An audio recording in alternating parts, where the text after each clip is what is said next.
Welcome to Becoming Boss C. In our first lecture for Part 1, Essentials of Internal Auditing, we discussed the mission of internal audits, the definition of internal audits, the core principles, and the code of ethics. Today, we will discuss the Internal Audit Charter. If you work as an internal auditor, you've probably received a copy of your organization's Internal Audit Charter. Part 1's syllabus requires a basic understanding of the Internal Audit Charter requirements. So, what is the Internal Audit Charter? The Internal Audit Charter is an internal company document that describes the purpose, authority, and responsibility, PAR, of the internal audit function. So PAR is a great acronym to remember: the purpose, authority, and responsibility of the internal audit function should all be in that internal audit charter. Think of it as the internal audit function's constitution or bylaws by which the internal audit department must follow. An internal audit charter should consist of the following: the objectives and scope of the internal audit function. For example, the objective of the internal audit function could be to add value and improve the company's operations, and to bring a systematic and disciplined approach when evaluating the effectiveness of the organization's governance, risk management, and internal controls. Next, the next thing that should be included in the charter is the responsibility of the Chief Audit Executive. The Chief Audit Executive is typically responsible for overseeing the entire internal audit department, reporting significant and high-risk observations to the audit committee, and presenting an internal audit budget to the CEO, Chief Executive Officer. The internal audit function's responsibility is to evaluate the effectiveness of the organization's governance, risk, and control processes. It is very key that you know that.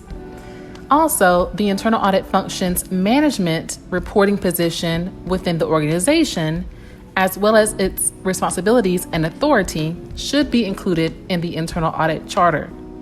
Generally, the Chief Audit Executive functionally reports to the audit committee and the chairperson of the audit committee, and the Chief Audit Executive administratively reports to the Chief Executive Officer, or CEO, and senior management. So, what is the distinction between administratively reporting and functionally reporting? Well, communications to the Chief Executive Officer and other members of senior management are administrative in nature and report on the internal audit department's day-to-day operations, such as obtaining approvals for the department's budget and approvals for obtaining new resources. Communications to the audit committee are functional in nature and report on the work that the internal audit actually performs and evaluates. For example, as mentioned earlier, the Chief Audit Executive may report on high-risk, significant audit observations and findings, as well as the progress of the internal audit plan. So, since you now know about the internal audit charter, let's answer a few practice questions. Number 1, which of the following adds value to the others? A, governance processes. B, risk management processes. C, control processes. D, internal audit activities. Which of the following adds value to the others? So D is correct because internal audit activities add value to the organization when they identify deficiencies and potential enhancements for strengthening governance processes, risk management processes, and control processes. Think about it. Consulting and audit engagements can be performed over corporate governance, risk management, and internal controls. So audits and consulting engagements can be over all three of those options. Auditors add value by proposing recommendations and identifying issues in those processes. Number 2, a chief audit executive is developing the internal audit charter. Identify the item that should be included in the statement of objectives. A, determine the effectiveness of the organization's internal controls. B, submit department budget reports to management periodically. C, notify regulatory agencies of unethical business practices by organizational management. D, report all audit findings to the audit committee every quarter. So the chief audit executive is developing the internal audit charter. Identify the item that should be included in this statement of objectives. Well, process of elimination, D is incorrect because the audit committee does not know, and they should not know, all audit findings. Pay attention to the key words like all, mostly, likely, and never. The audit committee needs to only be aware of significant and high-risk observations. So D is incorrect. C is incorrect because internal auditors are not required to notify agencies of unethical business practices.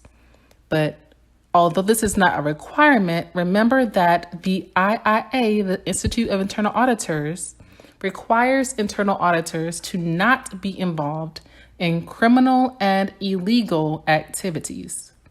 So the answer is either A or B. Remember, when you answer these questions, you should select the best answer.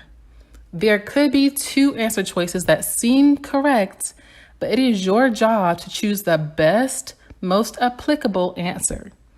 While the Internal Audit Department may be required to submit budget reports to senior management quarterly or annually, this is not the internal audit function's primary objective. So the answer is A. Determine the effectiveness of the organization's internal controls.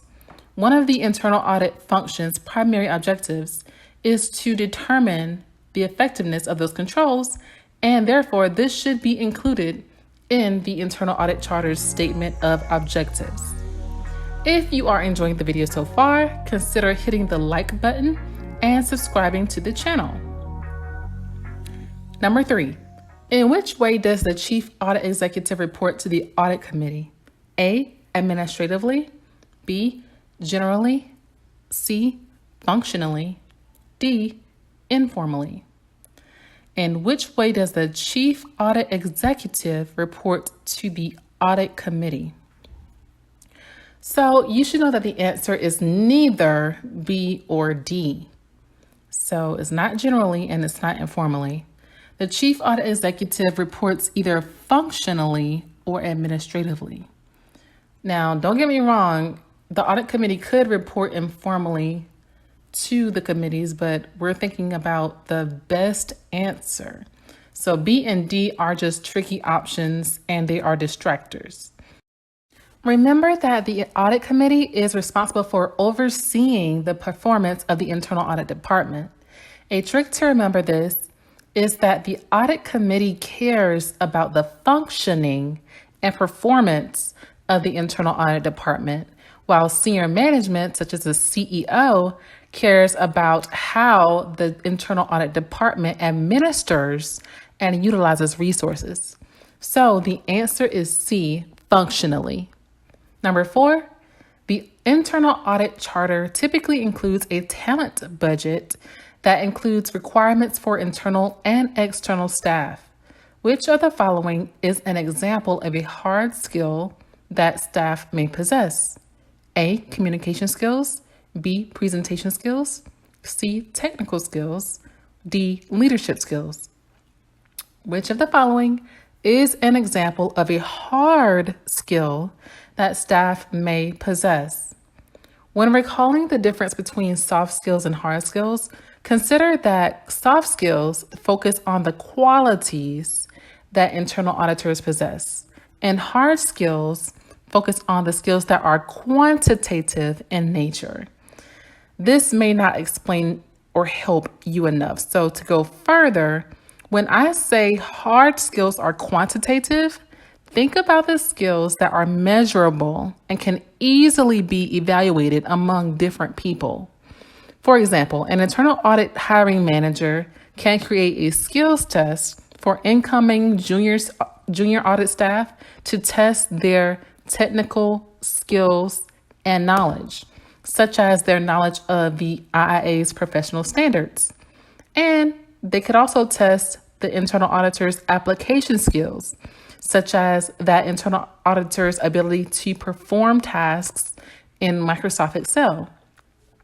Incoming junior staff and those actually completing the work papers and audits need to be highly proficient in hard skills, whereas the chief audit executive and higher level directors need to be successful at employing soft skills, such as leadership, leading the internal audit department, presentation, communication, presenting and communicating findings to the audit committee, and project management, managing the projects that are in that internal audit plan. So the answer here is C, technical skills. That is the hard skill that is in the 4 options. The other 3 are soft skills. Comment below and let me know if you think that this video was helpful. And if you prefer the shorter lectures compared to the longer lectures, let me know as well. All right, keep studying for part 1. You can do it. Part 1 of the Certified Internal Auditor Exam is about the foundation of internal audit. It is critical that you master these topics because not only are they tested on part 1 of the exam, but a lot of the knowledge also transfers to part 2. If you enjoyed this video, click the like button and hit the subscribe button below if you are not subscribed yet. And be sure to turn on your post notifications. Just click that bell to be informed of the next upload. As always, stay blessed and stay bossy. Look in the video description section below for more ways to support the channel. Here are more videos to help you study for part 1 of the CIA exam.